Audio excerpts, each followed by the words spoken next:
59. I mean, it's just a number, right? But what does it really mean in the context of our explainer today? Well, 59 actually represents the absolute climax of a pretty grueling learning journey. It is that terrifying yet kind of exhilarating moment where, the training wheels finally come off. The theory ends and the real-world application begins. So welcome to this explainer. We're going to break down the exact blueprint of what it takes to actually build a digital fortress completely from scratch.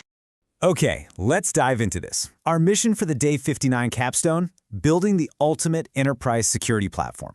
Now, let me be clear, this isn't just some simple homework assignment, and it is definitely not a multiple-choice test. No way. This is a massive, daunting challenge to forge a complete, cohesive defense system. It is literally the ultimate test of taking all these disparate pieces of technology and locking them together into one unified shield. I mean, just take a look at the sheer scale of this blueprint. From SIEM dashboards and vulnerability scanners, all the way down to API security and cloud deployment, it is a massive, honestly overwhelming wall of requirements. But remember, we aren't just checking boxes on a vocab test here. We are architecting a multi-layered defense where absolutely every single piece is mandatory.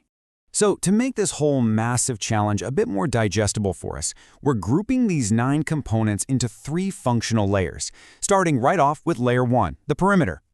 Think of this kind of like building a giant digital castle.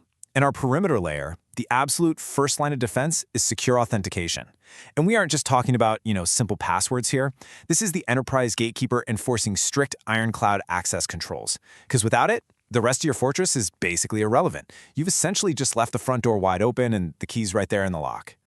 But as you probably know, real-world enterprises don't just secure human gateways. They have thousands of system-to-system connections going constantly. And that brings us to API security. If an attacker manages to bypass the user login and targets a vulnerable API endpoint, well, they vault right over your digital walls. Securing these invisible data pipes, it's totally non-negotiable. And where does this whole perimeter actually live? Cloud deployment. This is the overarching environment, the infrastructure dictating exactly how our network is segmented, how our data is vaulted, and how the entire system scales when it's under pressure. It's the very ground our digital castle is built upon. But look, a lockdown perimeter means absolutely nothing if you don't have visibility, right?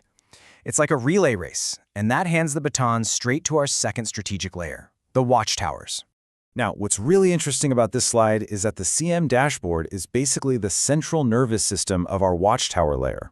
It's not just about, collecting random logs. It's about real-time aggregation across your entire cloud infrastructure, your APIs, and your auth portals, so an analyst can instantly spot anomalies without just drowning in noise. It's your eyes and ears. And to feed that dashboard, we definitely need the vulnerability scanner. Now, this isn't some passive tool.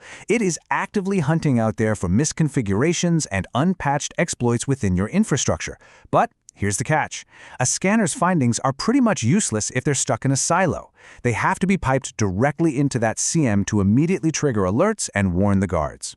So, to feed both the dashboard and those scanners, we obviously need data. Which brings us to a really vital distinction from our source list: logging versus reporting. Think of logging as the passive, raw data gathering of our watchtowers. Every single login attempt, every API call, every tiny system error, it's recorded. It's millions of lines of raw text. Reporting, on the other hand, is the active distillation of all that massive data dump into actionable insights. Logging captures the haystack, right? But reporting actually finds the needle.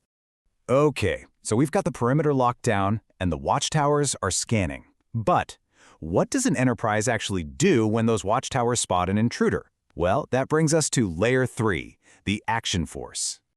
And this brilliantly illustrates the chronological flow of dealing with an attack. Step 1 is threat intelligence, really studying adversary tactics before they even strike. Then, Step 2 is incident response. This is the high adrenaline process of quarantining compromised assets and neutralizing the threat, kind of like reacting to a live ransomware deployment.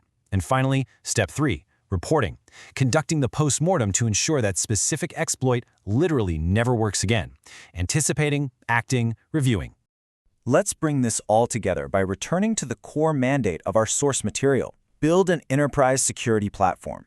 By breaking it down like this, we can clearly see that this is not just some random collection of 9 technical tools. The perimeter, the watchtowers, and the action force form one cohesive, totally impenetrable shield. Every single requirement on that Day 59 list relies heavily on the others to function properly. Without the cloud, there's no platform. Without logging, there's no SIEM. Without incident response, the whole platform just falls apart. So we've taken this daunting list of 9 massive components and mapped out exactly how they forge one impenetrable platform. We've seen the blueprint, we've structured the defenses, and we know exactly what is required to pass this capstone challenge. The blueprint is right in front of you. The tools are all laid out. So I guess the only question left to ask is this: 9 components, one impenetrable platform. Are you ready for Day 59?